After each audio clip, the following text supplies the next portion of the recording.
Com análise a gente vai seguir. Bora incluir.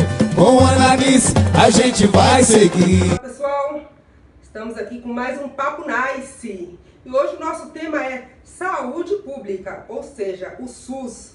O SUS é um dos maiores sistemas de saúde pública do mundo. São 190 milhões de pessoas ou brasileiros potencialmente podendo ser atendidos pelo SUS e 150 milhões que dependem exclusivamente do SUS.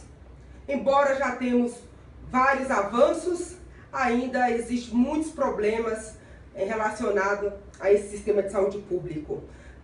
Pessoas aguardando em filas para serem atendidas, as demoras para poder marcar uma consulta. E para falar sobre isso aqui com a gente hoje, também estamos no mês de novembro, e o mês de novembro é conhecido como no Novembro Azul, onde se trata, onde se faz campanhas para a saúde do homem, embora alguns institutos discordam desta campanha, mas a campanha já existe, está aí e é importante a gente discutir. E para falar sobre saúde pública aqui com a gente hoje, estou aqui com Débora do Carmo, que é enfermeira formada pela Escola de Enfermagem da USP, especialista em saúde da família pelo Instituto de Saúde Coletiva da UFBA, ou seja, Universidade Federal da Bahia, especialista em gestão da clínica nas redes de atenção à saúde pelo Instituto de Educação do Hospital Sírio-Libanês e Ministério da Saúde. Mestre em Saúde Pública pela Faculdade de Saúde Pública de São Paulo, USP. Foi coordenadora da saúde no Emerlindo Matarazzo, coordenadora geral do Departamento Nacional de Auditoria do Ministério da Saúde, diretora de gestão do cuidado da Secretaria de Saúde da Bahia, diretora de atenção especializada na Secretaria Municipal da Saúde de São Bernardo do Campo e atualmente é assessora técnica na Associação da Saúde da Família. Olá, Débora, tudo bem? Tudo bem, Ana, muito obrigada pelo convite. É um prazer enorme, eu acompanhei sua campanha, eu fiz campanha. Para mim é um prazer enorme poder participar do seu mandato de alguma forma e contribuir para os debates que são super importantes que você vem fazendo. Nós que agradecemos a poder contar com a sua presença, né? Já tive a oportunidade de contar com a sua colaboração, com seus debates, com seu conhecimento em outras oportunidades. E agora o pessoal que nos segue pelo Papo Nice, pelo Facebook da vereadora Ananice, vai ter também a oportunidade de conhecer a Débora do Carmo e a discussão, o acúmulo que ela tem voltado à saúde pública aqui no nosso país. Débora, o investimento na saúde pública no Brasil, anual, ele é em torno de 100 bilhões. Já na saúde suplementar, que é a saúde privada, segundo estudos do Ministério da Saúde, é em torno de 93 bilhões. E a saúde pública, ela atende 75% da população brasileira, enquanto a saúde suplementar apenas 25% e o investimento é bem maior. Qual a sua opinião, qual a sua visão em relação a isso? Então, primeiro eu acho que a gente precisa limpar um pouco esse discurso de o quanto de população que é atendida pelo SUS. Não é 75%, 100% da população é atendida pelo SUS. É que a gente costuma medir pela quantidade de pessoas que são atendidas na assistência médica, principalmente na assistência médica, na assistência hospitalar. O SUS é o sistema que cuida das pessoas, mesmo quando elas não estão nem percebendo. A vigilância sanitária, que é, por exemplo, verificar as condições de saneamento dos portos, cuidar das farmácias, da licença para medicamentos, das condições sanitárias dos próprios hospitais, dos restaurantes, exatamente, dos alimentos, vacina.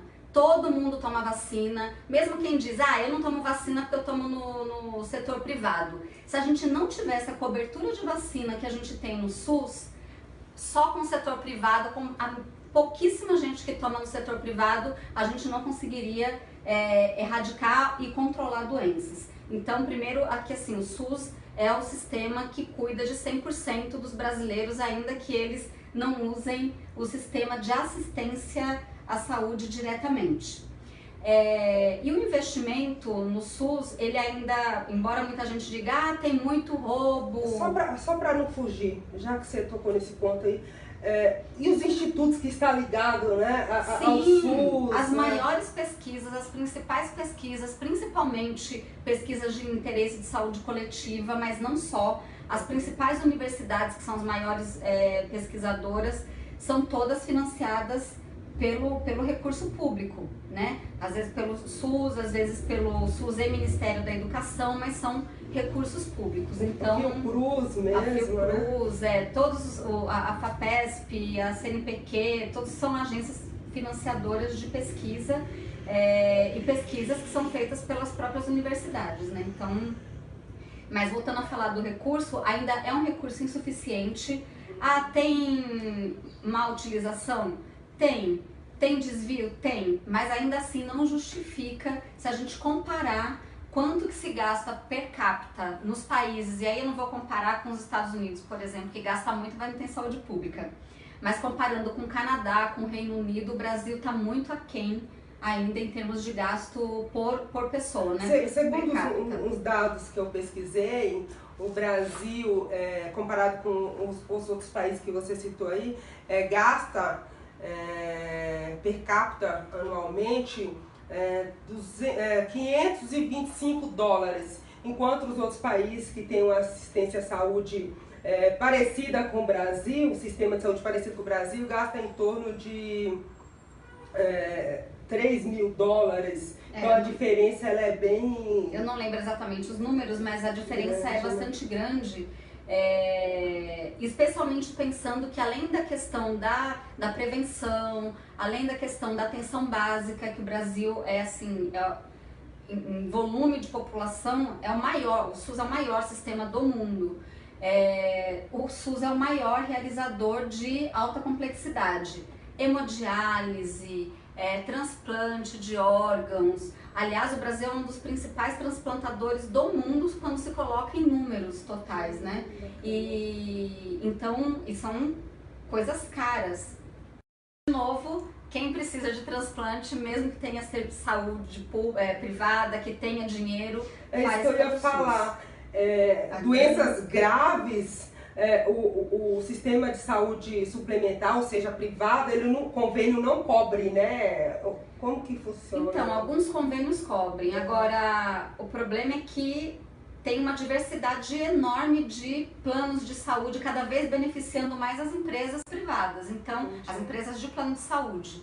É um setor que lucra muito. Enquanto você não usa o serviço, o plano de saúde, tudo bem, ninguém mexe com você. Agora, a maior parte, quando você precisa de uma cirurgia de alta complexidade, quando você precisa de quimioterapia, radioterapia, transplante, quer dizer, coisas que demandam um volume de dinheiro maior, aí não é todo mundo, mesmo dentre as pessoas que têm plano, não é todo mundo que tem acesso. Então, por mais que as pessoas criticam o SUS, né, por mais que o SUS ainda apresenta alguns problemas, ainda o SUS é o melhor que nós temos aí para toda a população brasileira, que cobre tudo, né, já que o convênio ele acaba dependendo da sua cota, né, dependendo da sua participação ali, você acaba não tendo algumas abrangências, né. Fora que assim, as unidades básicas de saúde, quando você vê que tipo de atenção que ela dá à população, é diferente, por exemplo, de um consultório particular. No consultório particular, se você não tiver nada para fazer lá, não tiver marcado, você nem entra. As unidades básicas do SUS, muitas vezes, são as únicas portas de entrada que a população tem para acessar o Estado de alguma forma. Quem não está estudando não vai na escola, não entra. Enfim, vários serviços públicos não são de portas abertas. O SUS é porta aberta para todo mundo. Às vezes as pessoas estão com falta de amigo, estão com sofrimento, que não sabe bem o que vai lá procurar consulta médica. Quando a gente vai ver, não é uma consulta que ele precisa. Às vezes a participação num grupo, conversar, enfim. São demandas difusas, né? Muita coisa. E só o SUS tem, né? Só o SUS que tem. Falando nisso, em relação a esse atendimento. O SUS, ele cuida das pessoas desde a gestação até a velhice, né? Porque desde quando está na barriga da mãe, começa a fazer o tratamento, acompanhamento médico, e depois quando a pessoa passa pela a fase de criança, adolescente, adulto, idoso, vai passando pelo SUS e vai sendo atendido. Então... Ah, mas aí eu fiz o meu pré-natal pelo setor privado. No caso de um óbito materno ou de um óbito infantil, a gente faz investigação, o SUS faz investigação desses óbitos do mesmo jeito. Porque é importante a gente saber, independente de onde a pessoa nasceu, onde aquela mulher morreu por uma situação perinatal, uma situação de parto ou puerpério, é importante a gente saber o que aconteceu para poder diminuir, para ter ações de Estado que reduzam a mortalidade materna, independente de ser no privado ou no público, né? Então a pesquisa ela é importante, né? Por isso que esses 20 anos que o recurso da saúde, da seguridade, da educação vão ficar congelados depois do golpe que a população sofreu, de ter eleito uma presidenta e ela ter sido tirada do governo, tirada do poder, sem nenhum crime cometido, e já está mais do que provado. Além disso, ainda deturpam a Constituição, tiram nossos direitos. Você está falando da emenda 95 que foi Exatamente. aprovada. Explica para os nossos internautas o que é essa emenda 95, Então, essa emenda, basicamente, ela congela recursos da saúde por 20 anos. E isso assim, acho que as pessoas não têm dimensão do quanto isso vai ser prejudicial. Já está sendo e será mais. Fora, além desse recurso, o recurso do pré-sal, que o governo Lula e Dilma, os governos tinham já deixado tudo preparado para que a distribuição desse recurso fosse metade para a saúde e para a educação. Também já não é mais, né? Aliás, o pré-sal nem mais nosso de verdade né? Então, é importante a população saber disso, porque sem recurso não se faz saúde. E agora a proposta é pior ainda, né? Verdade. Então... É interessante, você tocou num ponto que é interessante, que às vezes a gente vai discutir estatais e parece que a gente está discutindo saúde pública, né? E quando a gente faz a defesa de que as empresas públicas, elas permaneçam públicas para que não digo lucro, né, mas os recursos gerados com essas empresas, com esse serviço, sejam voltados para a educação, saúde, talvez as pessoas acabam não entendendo por que tem que estatizar as empresas, vamos privatizar tudo, e a gente é contra privatizar, né? Porque quando privatiza, o objetivo da empresa privada é gerar lucro para os donos. E o objetivo da empresa pública é gerar recursos para ser investidos nas políticas públicas para a população do nosso país. Já que você tocou nesse ponto aí do golpe, né, da privatização, da entrega dos nossos recursos aqui do nosso país, eu lembrei de 2006, do acordo que teve do governo, que está tendo ainda do governo com as empresas produtoras de alimentos para reduzir o índice de sódio que provoca a hipertensão, essas doenças arteriais nas pessoas, e o Brasil tem um alto índice de doença arterial, né?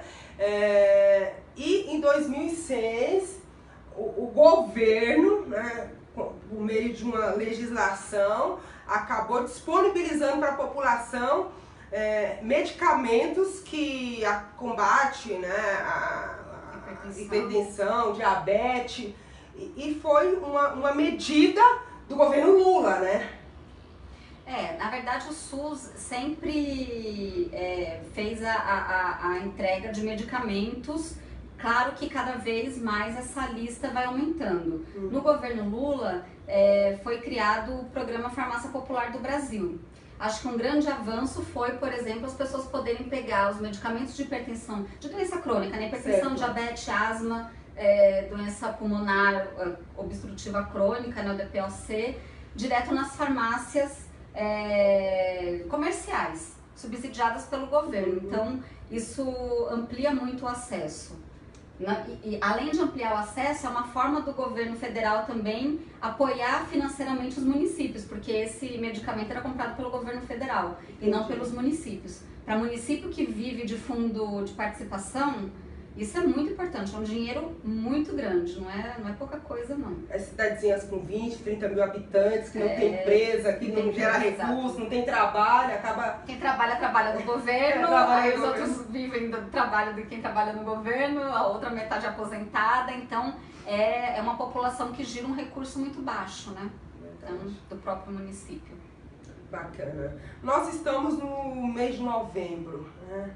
E eu estava lendo um pouco em relação ao Novembro Azul e na matéria que eu li parece que, na verdade, ela relata que o Ministério da Saúde, o INCA, são contra, né, esse tipo de campanha, porque na verdade não tem um diagnóstico correto, não tem uma pesquisa para poder acompanhar, mas eu queria ouvir de você, que é da área, realmente, se procede essa informação, se é importante essa campanha, realmente os homens são mais resistentes para poder procurar o médico, cuidar da saúde. A gente tem discutido muito isso lá na Zona Sul, onde eu estou trabalhando agora, na Associação Saúde da Família, que é em torno da lógica de organização de rede. Certo. Por que eu estou falando disso? Esse modelo programático e campanhista, ele tem um resultado de fato muito pequeno.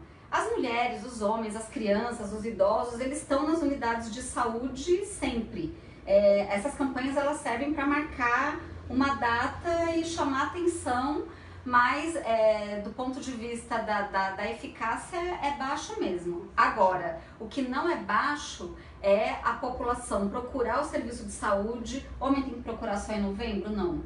Foi porque tá com dor de cabeça, foi porque tá com uma dor de garganta, porque acha que tá com a pressão alta, ele tem que ser olhado de forma integral, sempre que procurar um serviço de saúde. Toda a oportunidade de você fazer prevenção, pesquisar, ver como é que tá a saúde da população, homens, mulheres, idosos, toda oportunidade é uma oportunidade que não pode ser perdida. A grande questão é sobre o autoexame, que no caso é das mamas, né? O homem não tem como fazer. Aliás, tem sim, porque quando a gente fala de campanha Novembro Azul, só pensa na próstata. Mas os homens não morrem mais de câncer de próstata. Não morrem mais não coloquei mal. Não morrem só e nem é a principal causa. Os homens morrem muito de doenças cardiovasculares associadas à hipertensão e ao diabetes. E é por isso que eu tô falando, vai para uma unidade, um pronto-socorro, uma UBS de preferência. UBS é sempre o primeiro lugar que a gente tem que procurar. Com uma dor de cabeça, precisa ser investigado como é que tá a pressão dessa pessoa, precisa fazer, é uma oportunidade de pesquisar se ela tem doenças, principalmente relacionadas à idade, né? Então, a criança, o adolescente tem risco de DST, tem risco de estar com uma alimentação ruim que causa também diversos problemas, inclusive no futuro hipertensão e diabetes, gravidez na adolescência. Gravidez na adolescência não é problema só de menina, porque as meninas engravidam dos meninos, então os meninos precisam ter isso trabalhado e principalmente na adolescência os meninos morrem muito de violência. Os homens morrem muito de violência, mais inclusive do que câncer de próstata. Violência? Que tipo de violência? Então, violência principalmente heteroagressão, né? Por armas de fogo, por armas brancas e também no trânsito, muito no trânsito. Então, acidentes de moto, acidentes de carro, os homens são as principais vítimas, principalmente adultos jovens. Então, falar de Novembro Azul não é só falar de câncer de próstata, embora seja muito importante, mas é falar da saúde do homem como um todo, né? E também não tem que ser só em novembro. Novembro marca, assim como o Outubro Rosa marca a questão da prevenção do câncer de mama, mas a gente tem que fazer saúde das pessoas todos os dias, né? Tem as campanhas, né? E muitos municípios acabam da campanha do Outubro Rosa, Novembro Azul. Mas aí depois as mulheres ou os homens vão até o posto de saúde, principalmente as mulheres, né? E vai naquele mês ou na semana, acaba as prefeituras chamando a Semana da Mulher, Semana da Prevenção, faz o exame, aí depois vai procurar o médico para poder saber o resultado, não consegue marcar a consulta e tem essa dificuldade toda. Embora, segundo essa pesquisa também, aí eu gostaria de ter a sua ajuda, parece que são um médico para cada 1000 habitantes. Você está falando... Na distribuição, o que é orientado pela... Não, então, na estratégia de saúde da família, a gente trabalha com um número maior que isso, Um número maior que isso, né? Assim, em torno de... Não. De 2.500 habitantes, 3.000, 4.000. Tá. Varia depende do município. Na estratégia de saúde da família. Onde não tem estratégia, a gente tem muito mais do que isso. No Brasil, como nós estamos hoje? Por isso a gente vê muitos gestores falando, não, se tiver o médico eu vou contratar, mas tá faltando pediatra, tá faltando especialista assim, tá faltando especialista assado em tal área, e a população reclama muito pra gente em relação à falta de especialista. Aí eu queria que você abordasse um pouco isso e também falasse um pouco sobre do sistema de saúde pública, do SUS, que é um sistema solidário, né? Governo federal, estadual e município. Então, quanto à falta existe mesmo uma falta de médico e principalmente uma má distribuição. Se a gente olha São Paulo, tem uma concentração muito maior, embora se você vai colocar a quantidade total de médicos distribuída pela população, sobra médico. Mas nem todo mundo está no SUS.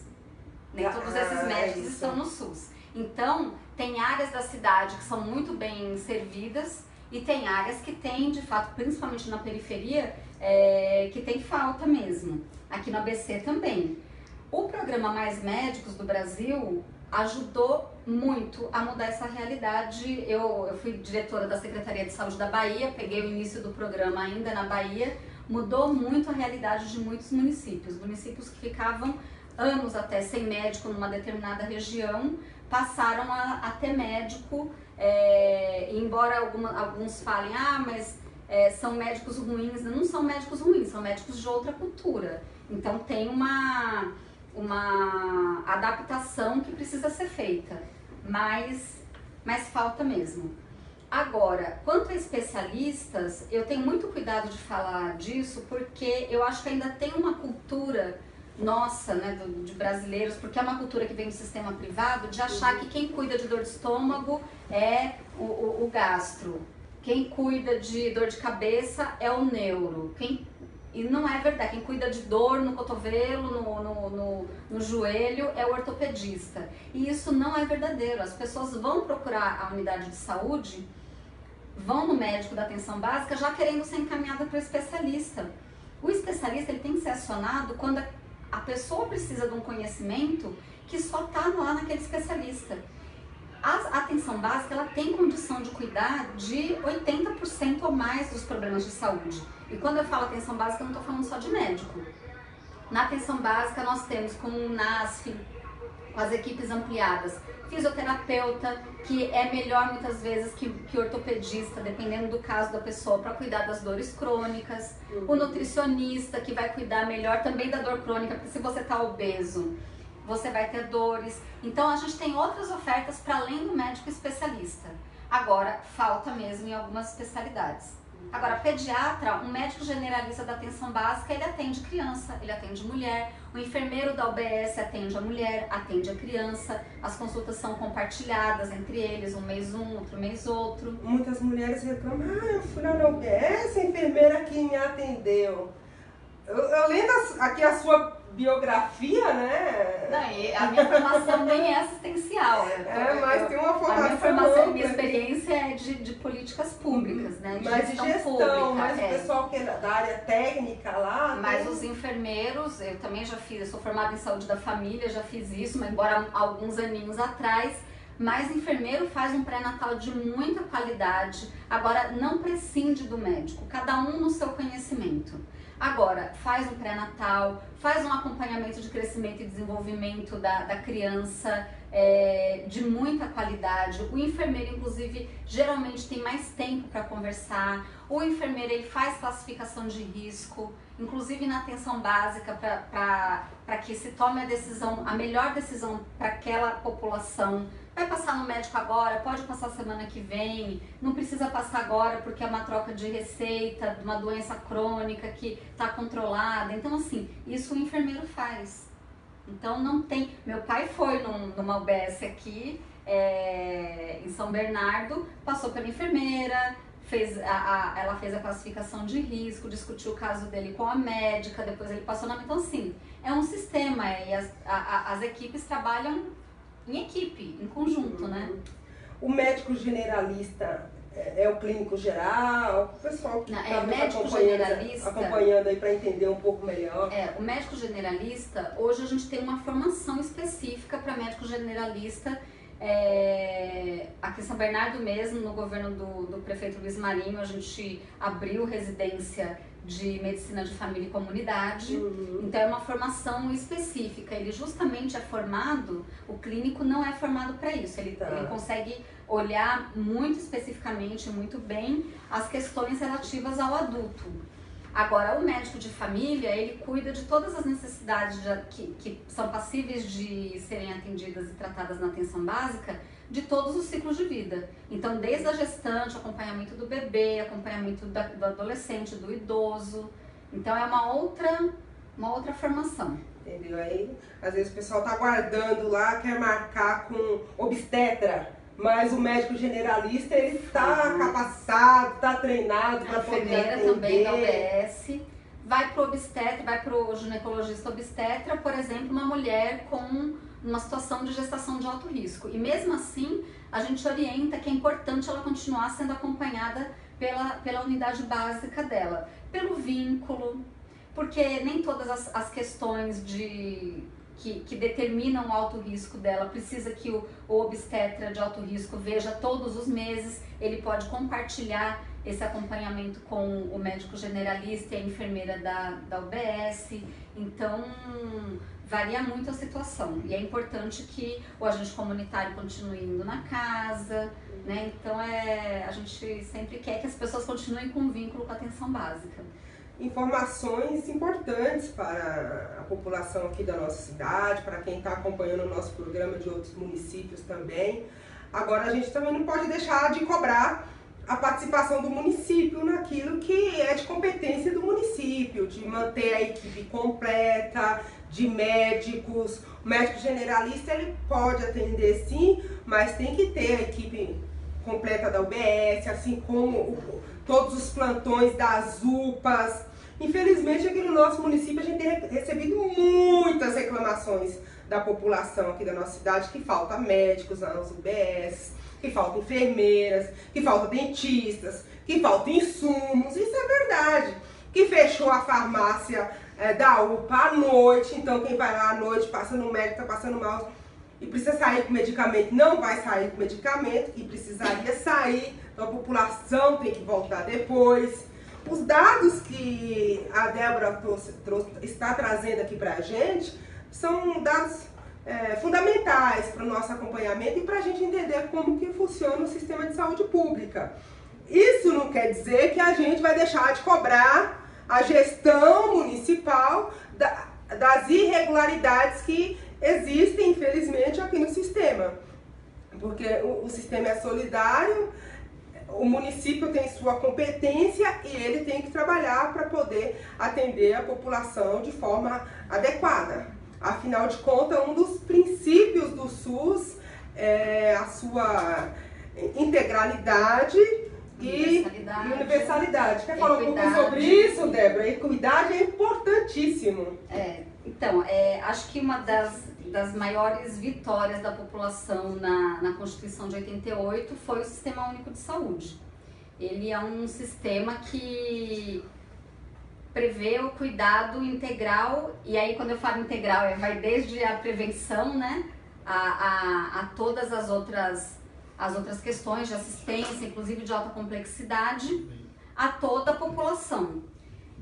Tem que ser equânime. Equidade quer dizer você cuidar das pessoas à medida das suas necessidades. Então, não dá para dizer que a gente vai precisar ter a mesma quantidade de unidades básicas de saúde ou atender todas as pessoas de forma igual, digo em questão de prioridades, sendo que quem mora na Vila São Pedro, por exemplo, tem menos acesso a determinados bens e serviços e estão colocados no mundo do trabalho, no mundo do acesso do consumo, de forma diferente da população que mora num bairro mais abastado, né?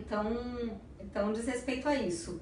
Isso que você estava falando das responsabilidades é que o SUS é tripartite, né? As responsabilidades são tripartite.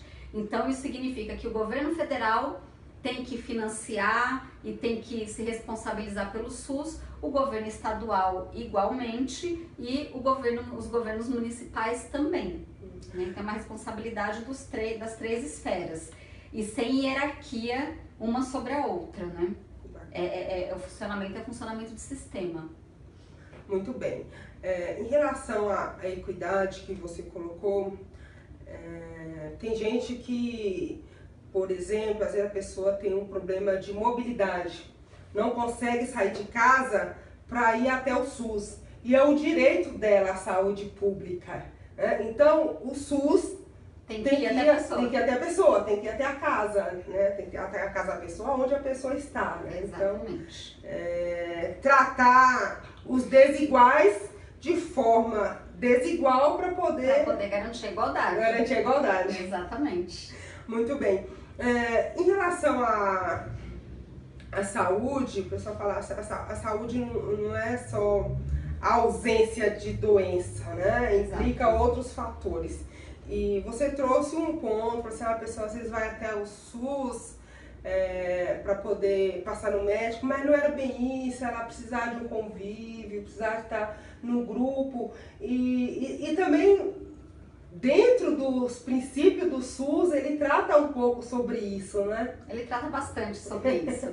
Acho que as pessoas às vezes têm necessidades que influenciam na saúde delas, mas que não necessariamente estão associadas, por exemplo, a uma consulta médica.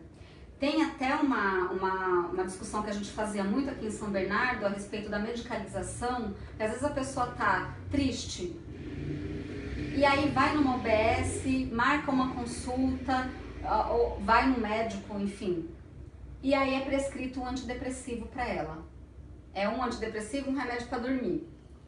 E a pessoa fica com a dependência daquilo, quando na verdade, se você for olhar a vida dela, por que está desse jeito? Muitas vezes são mulheres que estão viúvas, que os filhos saíram de casa, estão sem convívio social. Às vezes é um adolescente que está preocupado com o corpo, com a sexualidade e que precisa de acolhimento para falar da sua vida. Não precisa de remédio, não precisa de tratamento. Tratamento eu digo no sentido de tratamento médico, mas às vezes estar inserido num grupo é um tratamento, é o que ele precisava. E não necessariamente é um grupo na saúde. A gente fazia muito isso de articulação, e a gente faz, por exemplo, lá em São Paulo, a gente faz muito articulação com outros setores, né, para poder garantir também esse bem-estar, que é isso, é uma saúde que não diz respeito só à ausência de doença. Você trouxe um ponto interessante que eu estou aqui me recordando. A gente vê os grupos, às vezes, dentro dos programas, como foi implantado aqui no Luiz Marinho, em São Bernardo, o de bem com a vida. Geralmente, quem frequenta, quem vai mais, são as mulheres. Mas você falou agora dos jovens, dos adolescentes, na puberdade, nesse conflito, não sabe se é criança, se é adulto, se é adolescente. Eu não sei, não tem muita procura do adolescente, né? Ou não tem programas dentro da rede para esse atendimento específico ou para esse acolhimento? Então, o adolescente é um público que, de fato, não vai na unidade de saúde. Você vai na unidade de saúde quando está doente. A gente deixa disponibilizado lá preservativo, mas e a vergonha? Eu vou pegar na UBS que minha mãe frequenta, daqui a pouco alguém conta para ela. Então, esse é um trabalho bacana também que a atenção básica faz, que a gente chama de extramuros. Não é ficar só dentro da unidade, você tem que ir até as pessoas, por exemplo, que não têm mobilidade ou têm mobilidade reduzida. Tem que ir, às vezes, para fazer um atendimento assistencial mesmo, mas também onde estão os grupos. Então, é na escola, nos clubes. Se tem possibilidade, a gente tem possibilidade de fazer isso. Nos bailes, tem pancadão, vai no pancadão. Agora, precisa saber abordar. Assim como o trabalho com profissionais do sexo, não adianta você esperar que eles vão até a unidade. Você precisa ir nos lugares onde as pessoas estão para conversar com elas de coisas que interessam a elas, né? Então, o SUS faz isso. O SUS Ou tem que fazer, se não faz, tem que fazer. O SUS, como você disse, né, essa política aí é o maior sistema de saúde pública do mundo, é o nosso aqui, brasileiro, mas ainda ele não está ainda implantado na sua integralidade para a população, da forma que ele foi desenhado. Bom, vamos ver, ele está implantado, ele atinge toda a população, agora não ainda com a suficiência que precisa ter. Suficiência. Porque é isso, precisa de investimento, precisa de recurso. Quando a gente fala de Programa Mais Médico do Brasil, por exemplo, as pessoas só pensam em médico cubano. Mas o Programa Mais Médico do Brasil, ele não trouxe só médico de fora.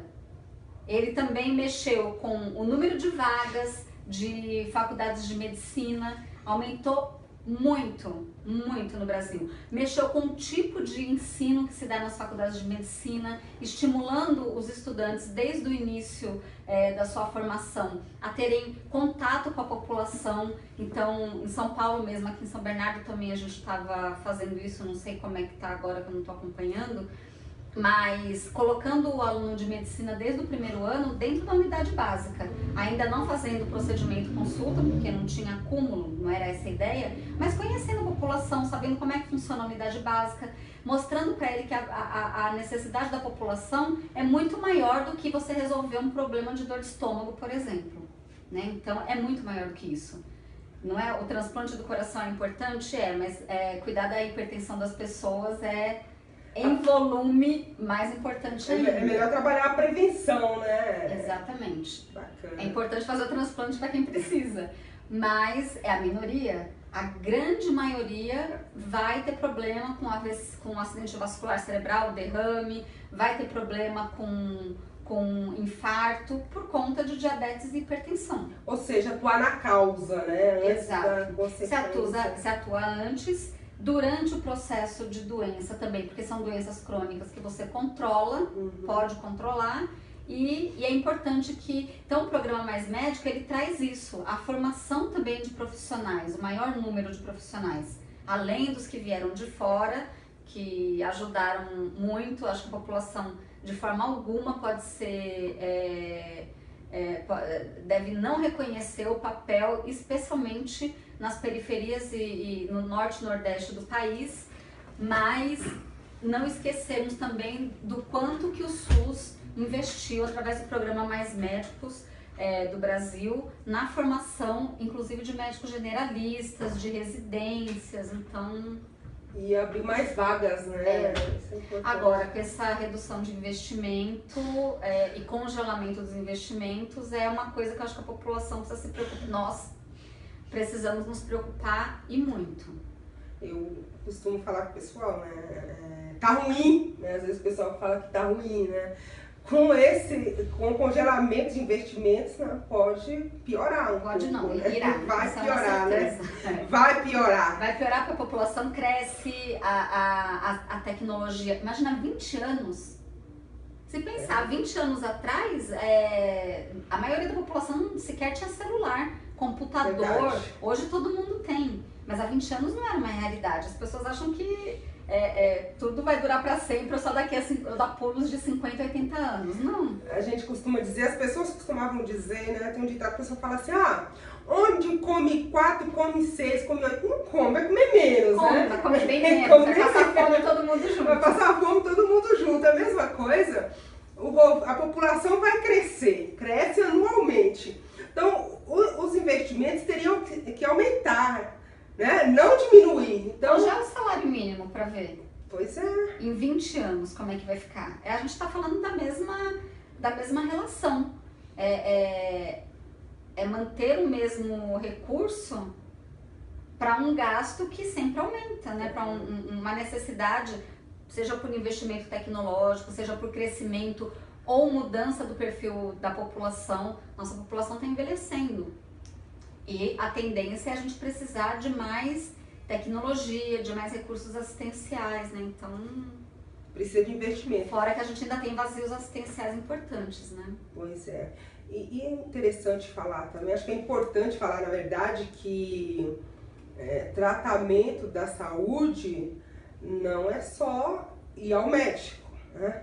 Está relacionado à alimentação, saneamento básico, moradia. Então tem que ter água potável, tem que ter um cruzamento das políticas públicas, né? Para poder as pessoas terem uma vida saudável, porque se não tiver água potável, se não tiver tratamento do esgoto, por exemplo, como que fala?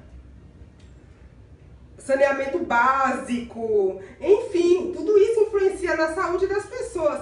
E uma alimentação. Se as pessoas não têm trabalho, não trabalham, estão desempregadas, não têm acesso a uma alimentação de qualidade, não conseguem consumir os nutrientes necessários para a sua qualidade de vida, para se manter, provavelmente vai implicar na sua saúde. E o que consome cheio de agrotóxico? Pois é.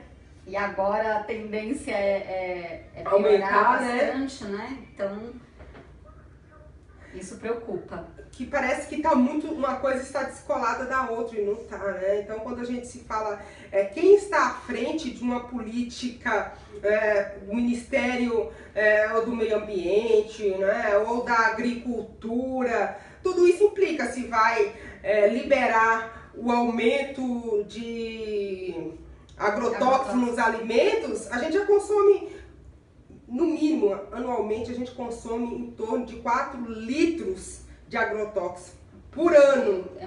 É muita coisa. Então, a gente acaba... É difícil alimentar. E são produtos que causam câncer, né? Que aí vão implicar também negativamente na quantidade de recursos que a gente gasta com coisa que devia ter sido evitada antes, né? Então, aí você junta poluição... Voltando a falar da saúde do homem, por exemplo, tabagismo. Tabagismo é uma coisa que é terrível. Então as pessoas têm muito câncer de pulmão, de garganta, de boca, por causa de tabagismo. Então, é um dos problemas que mais mata os homens, não é? Tabagismo? Tabagismo, sim, também é.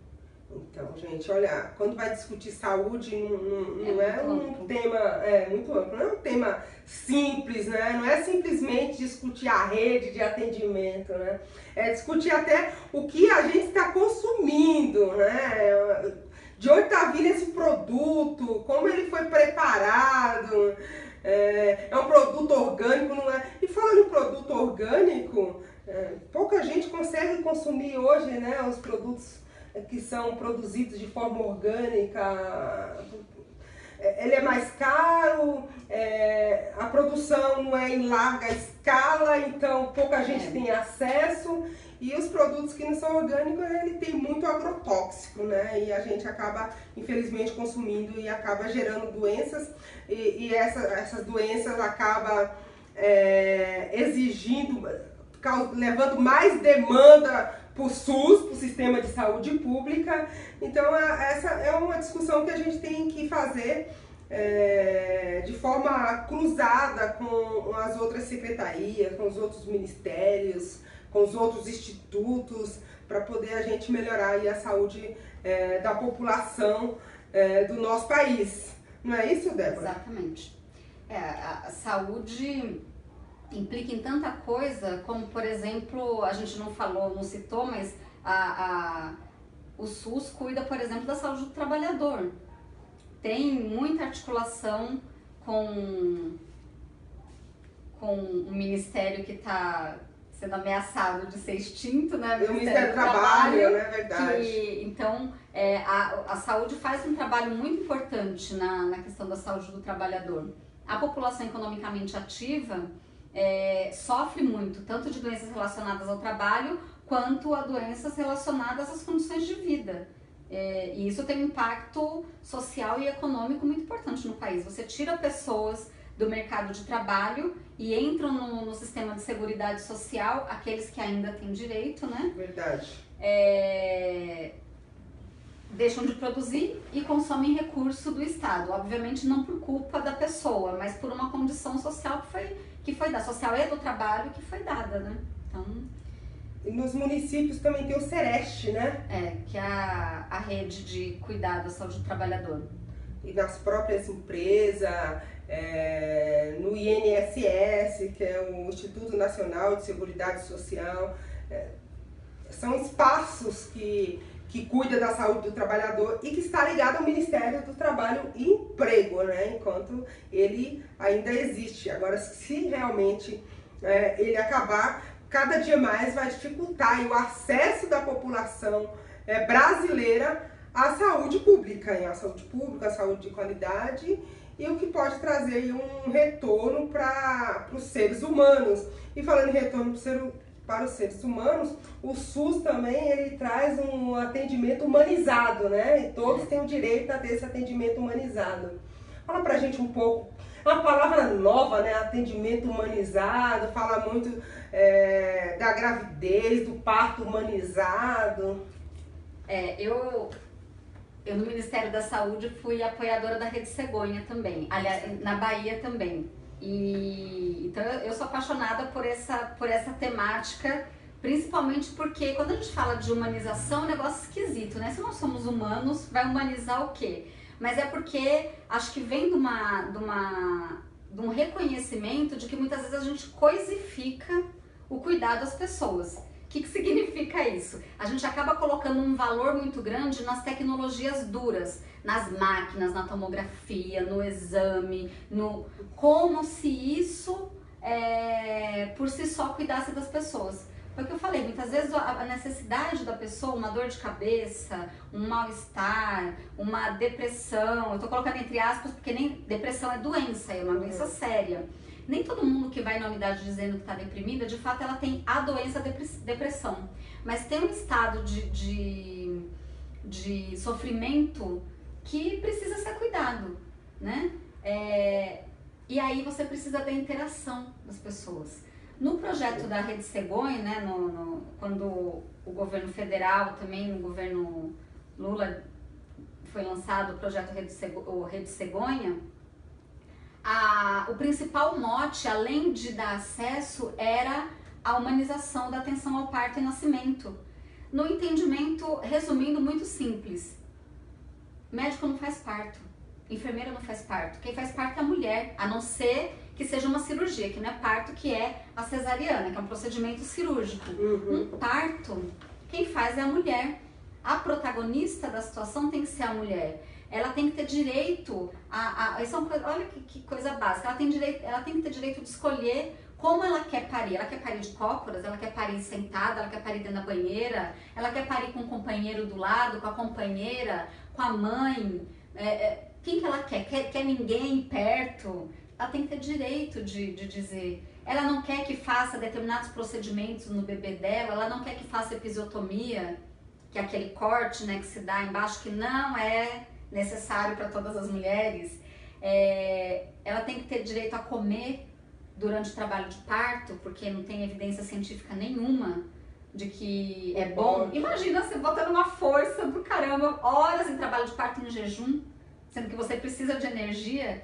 Então tem coisas que não tem evidência científica nenhuma e que nessa política para atenção ao parto e puerpério foi se resgatando.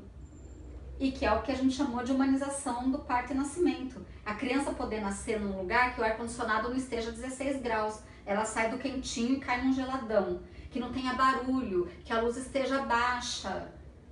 São coisas simples, mas que não são respeitadas em todo lugar. As pessoas também não têm essas informações, né? Parece que ficou no senso comum que a mulher vai parir, vai dar à luz, ela não pode se alimentar. Não, ela não come porque... cirurgia, a não ser que ela vá fazer uma cesárea agendada, não tem porquê. E por que eu tô falando cesárea agendada? Porque aí é uma cirurgia que você sabe que vai acontecer naquele dia. Ela tem risco de vomitar e aspirar o vômito, isso é perigoso. Agora, ai, nossa, mas aí não pode nem tomar um golinho de água, não pode botar uma rapadura na boca para dar um doce de leite, um mel, para dar uma energia? Por que não? Porque numa situação de cirurgia de urgência, a mulher vai do jeito que foi. Inclusive, acabado de comer uma feijoada. Agora, é óbvio, gente, aumenta o risco. Então, se é uma cirurgia agendada... Agora, num parto normal, você tá... Ainda mais se puder ficar na posição que você quer, você tá sentada. Porque naquela posição que a gente chama de litotomia, posição do frango assado, naquela posição não é a melhor posição para parir. Naquela posição, se você vomitar, vai ser ruim. Mas se você tá na posição que você quer, ainda que você vomite, não tem, o risco só é a aspiração. Então, por que não pode comer? Então, são várias coisinhas assim. Na unidade básica, saindo do parto, é você atender a pessoa com respeito. E respeitar não significa só ser bem educado. Ser bem educado deve ser princípio para qualquer pessoa. Aliás, hoje é o dia da gentileza. Ah, é? Hoje é o dia da gentileza. Será que eu posso fazer Então, não é ser só gentil. A gente está falando de atender as pessoas com respeito dentro das suas necessidades e que são diferentes. Você tem uma, eu tenho outra, as outras pessoas têm outras. Respeitar As crenças, respeitar os valores, respeitar a religião, respeitar a orientação sexual. Então até a gente está falando de várias coisas. O SUS ele tem que atender sem discriminação. Todas as pessoas têm o mesmo direito, independente da crença, né, da religião, enfim. Exatamente, do estilo de vida. Muito bem. Tem mais alguma coisa que você gostaria de falar para os nossos internautas? Daí que você tem alguma coisa que você gostaria de saber e que eu possa ajudar? Ou que a gente não perguntou, algum ponto que a gente não trouxe aqui para o bate-papo em relação ao SUS, ou à saúde do homem, da mulher, enfim? Não, eu só acho que de tudo, Ana, o mais importante é essas informações todas sobre a saúde, a gente consegue na internet, todo mundo hoje pode pesquisar, mas importante que eu acho que tem que ficar de mensagem, e aí, de novo, eu quero agradecer o seu mandato, é a importância das pessoas entenderem que o SUS é um patrimônio da população e tem que ser defendido por quem usa na assistência, por quem não usa diretamente, porque todo mundo, no fim das contas, usa o SUS de uma forma ou de outra. Então é um patrimônio, deveria ser um ponto de muito orgulho para o nosso país e infelizmente as pessoas acabam caindo no senso comum de atacar o SUS e só interessa atacar o SUS quem não usa, quem vai lucrar com o fim do SUS. Então acho que isso é importante as pessoas terem em mente. Você trouxe um ponto importante. Tem um companheiro, que é o companheiro Baba, deputado estadual, ele sempre faz um debate em defesa do SUS. Eu também sou uma defensora do SUS. E o Baba sempre ele fala, né, porque a carne que a gente consome, que chega na nossa mesa, né, o boi, o porco, né, as aves, todos esses animais que a gente consome, né, eles são tratados pelo SUS, né? O SUS são cuidados, que acompanha a qualidade da carne, que disponibiliza a vacina para esses animais, para que a gente não passe mal quando consome um animal desse, ou que de repente para que não tenha raiva, que é a doença que mata. Exatamente. Então a gente acha que o SUS só tá lá na UBS, na UPA, no hospital, no pronto-socorro, não.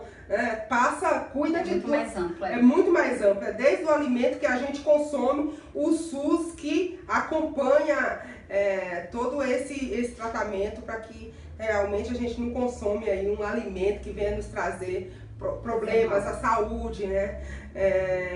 Ficamos aqui com mais um Papo Nice.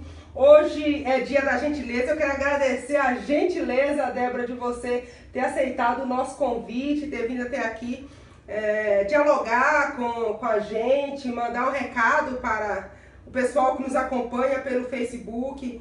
Então, quero te agradecer imensamente pelo apoio de sempre também, por ter me apoiado, por ter feito campanha, e conte sempre com o nosso mandato aí para estar em defesa da saúde pública na nossa cidade, onde a gente estiver. Eu que te agradeço.